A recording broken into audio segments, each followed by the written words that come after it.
18ஆம் படி கருப்பசாமி துணை. என் தங்கப்பிள்ளை, இந்த தேதி உன் கண்களில் பட்டுட்டாலே நிச்சயமாக நீ அதிர்ஷ்டசாலிதான். ஏன்னா யாருக்கு நல்லது நடக்கணும்னு பிராப்தம் இருக்கோ, யாருக்கெல்லாம் வேண்டிய வரம் கிடைப்பதற்கான நேரம் வந்துடுச்சோ அவர்கள் கண்களில் மட்டும்தான் இந்த தேதியை நான் காட்டுறேன்.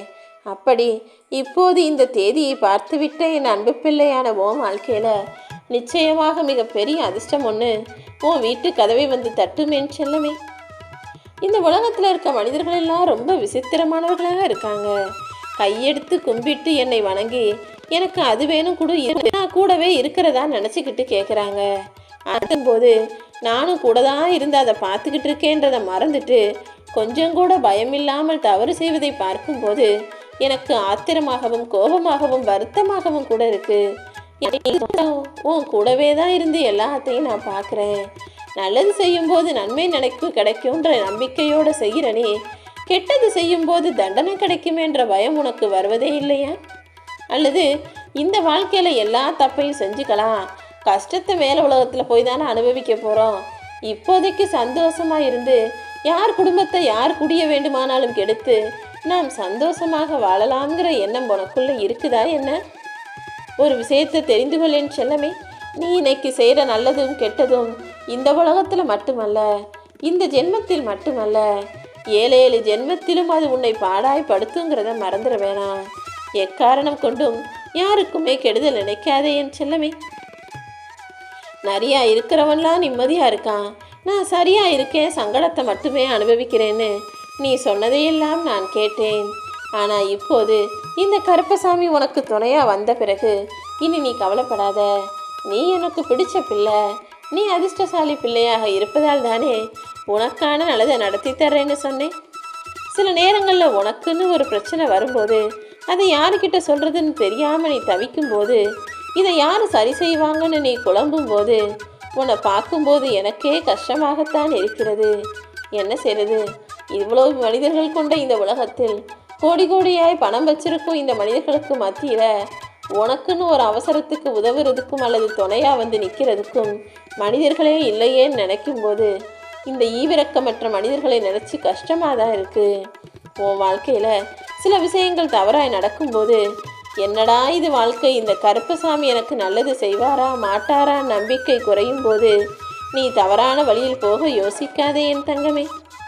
நிச்சயமாக எப்படியாவது கடைசி நொடியில் கூட வந்து நான் உன்னை காப்பாற்றுவேன். நீ எப்போதும் அடுத்தவர் வாழ்வில் என்ன நடக்குதுன்னு உத்து பார்க்காத. உன் வாழ்க்கையில் என்ன நடக்குது, உன்னுடைய பிரச்சனைகளை எப்படி சரி செய்யலாம்னு சரியாக யோசிக்கக்கூடிய ஆளாக நீ இருந்துவிடு. உனக்கு பிடிக்காத ஒரு விஷயமோ அல்லது உனக்கு பிடிக்காத ஒரு மனிதரையோ உன் பக்கத்திலேயே வச்சுக்கிட்டு அதை பார்த்து பார்த்து வருத்தப்படுவதை காட்டிலும் உனக்கு பிடிக்காத இடங்களிலிருந்து நீ விலகி தூரமாக போகிறது தானே உனக்கு நல்லது. இந்த உலகத்தில் மனிதன் ஒவ்வொரு காலகட்டத்திலும் ஒவ்வொரு விஷயங்களை எண்ணக்கூடியவனாக இருக்கான்.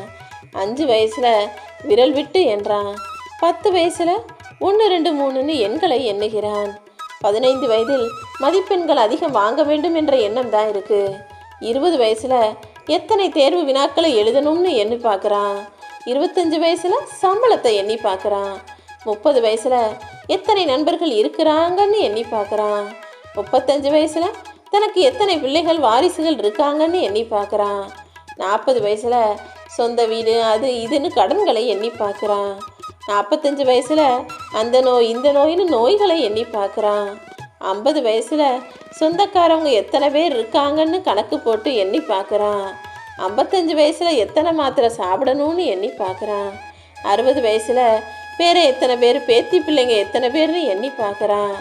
அதுக்கு பிறகு இன்னும் நம்ம கடைசி காலத்துக்கு எத்தனை வயசு இருக்குன்னு எண்ணி பார்க்கக்கூடியவனாக இருக்கிறான்.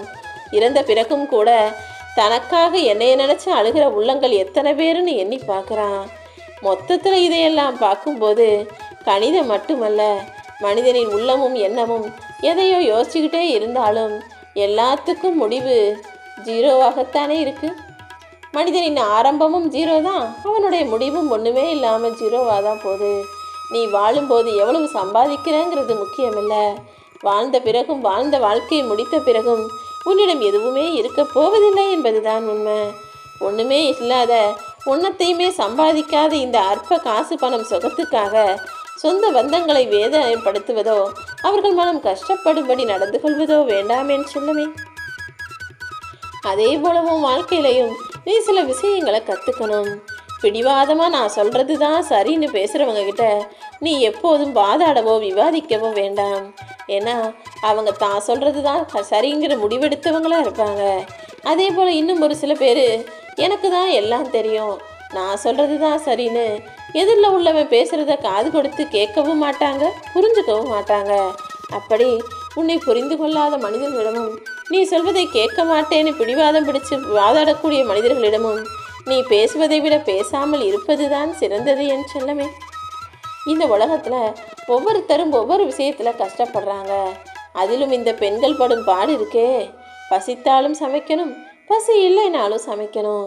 அவங்க உடம்பு நல்லா இருந்தாலும் சமைக்கணும், அவங்க உடம்பு நல்லாவே இல்லைனாலும் உடல் ஆரோக்கிய குறைபாட்டோடு இருந்தாலும் உடம்பே சரியில்லைனாலும் கீழே விழுந்தாலும் அடிபட்டாலும் கூட சமைச்சு தான் ஆகணும்.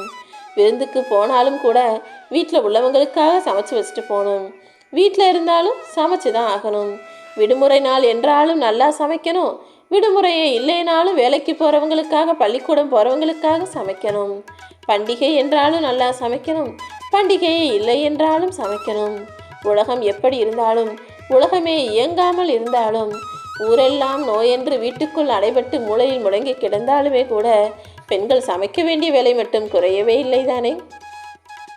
அப்படி வாழ்க்கையின் சதா சர்வகாலத்தை சமையலுக்காக செலவிடும் பெண்களுக்காக ஆண் பிள்ளைகள் நீங்களும் கொஞ்சம் துணையா போய் நிற்கிறதுல எந்த தவறும் இல்லைங்கிறத புரிஞ்சுக்கோங்க. உங்களுக்கு பிடிச்சதை நீங்களே ஒரு முறை செய்யுங்க. உங்கள் துணைக்கு பிடிச்சதையும் நீங்கள் அன்போட பாசத்தோட அக்கறையோட செஞ்சு கொடுத்தீங்கன்னா உங்கள் குடும்பத்தில் சந்தோஷமும் மகிழ்ச்சியும் அமைதியும் நீண்ட காலமாக நிகழும் என்று செல்லமே. அது நிரந்தரமாகவும் இருக்கும். இந்த உலகத்தில் உண்மையான உறவு, உன் மேலே உண்மையான அன்போட பாசத்தோடு இருக்கக்கூடிய உறவு கிடைப்பது என்பது ரொம்பவும் கஷ்டம். அதையும் தாண்டி உனக்கு ஒரு சில உறவுகள் நல்லவங்களாக அமைஞ்சிருக்காங்க. உன் மேலே அன்பு பாசம் காட்டக்கூடிய அந்த நல்ல மனிதர்களை நீ எந்த காரணத்துக்காகவும் இழந்துவிட்டு அனாதையாக தனிமையில் துன்பப்படாதே என்று சொல்லவே. உன் முதுகுக்கு குத்துறதுக்காக, உன் முதுகில் குத்தி உன்னை கீழே தள்ளுறதுக்காக பல பேர் இங்கே காத்துக்கிட்டு இருக்காங்க. அவங்கள விட உன் முகத்துக்கு நேராக சண்டை போடுறவங்க எவ்வளவோ பரவாயில்லன்னு தான் நான் சொல்வேன். ஒரு சிலர் எதுலையுமே யாருக்குமே விட்டு கொடுக்க மாட்டேன், யார் என்ன செஞ்சாலும் நான் திரும்ப செஞ்சிருவேன்னு சரிக்கு சரியாக பேசக்கூடியவர்களாக, எதுக்கெடுத்தாலும் கோபப்பட்டு சண்டை போடக்கூடியவர்களாக இருப்பாங்க. ஆனால் அப்படி முகத்துக்கு நேராக பேசுபவர்களை கூட நீ நம்பிடலாம். ஆனால் உன்கிட்ட நல்லவே மாதிரி பேசிக்கிட்டு நடிச்சுக்கிட்டு உன் முதுகுக்கு பின்னால் குறை சொல்லி உன்னை முதுகில் குத்தும் மனிதர்களை மட்டும் நீ ஒருபோதும் நம்பாதே என்று சொல்லமே. நேற்று இருக்கிறவங்க இன்னைக்கு இல்லை, இன்னைக்கு இருக்கிறவங்க நாளைக்கு இல்லை, என்றுமே இருப்பவர் எவரும் இல்லை என்பதை முதலில் நீ உணர்ந்து கொண்டால்தான் உன் வாழ்க்கை இன்பமயமாக இருக்கும். ஒரே ஒரு விஷயத்தை மட்டும் சொல்கிறேன், அதிலேயே உன் வாழ்க்கைக்கான உண்மை உனக்கு புரிந்துவிடும் என்று சொல்லமே. ஒரு பறவை உயிரோடு இருந்ததுன்னா என்ன சாப்பிடும்? சின்ன சின்ன காய் பழம், அதை தவிர்த்து எறும்பு பூச்சிகள் இதையெல்லாம் சாப்பிடும். அதுவே அந்த பறவை இறந்து போச்சுன்னா அது எலும்பு கூடாகி கீழே கிடக்கும்போது அந்த பறவையை அந்த சின்ன சின்ன எறும்புகளும் பூச்சிகளும் சாப்பிடும். அப்படிதான் ஒரு நாளைக்கு வலியவர்கள் வெல்வார்கள், ஒரு நாளைக்கு எளியவர்கள் வெல்வார்கள். வலியவர்கள் எப்போதும் வலியவர்களாகவே இருந்துட மாட்டாங்க, எளியோர் எப்போதும் எளியவராகவே இருந்து விட மாட்டாங்க. அதாவது இன்னைக்கு காசு பணம் வச்சிருக்கிறவன் அதையே நிரந்தரமாக வச்சுக்க மாட்டான். எல்லாரிடமும் ஒரே மாதிரி பழகு. எல்லாருக்கும் அவங்க காசு பணத்தை வச்சு மரியாதை கொடுக்காம அவர்கள் குணத்திற்கான மரியாதையை கொடு.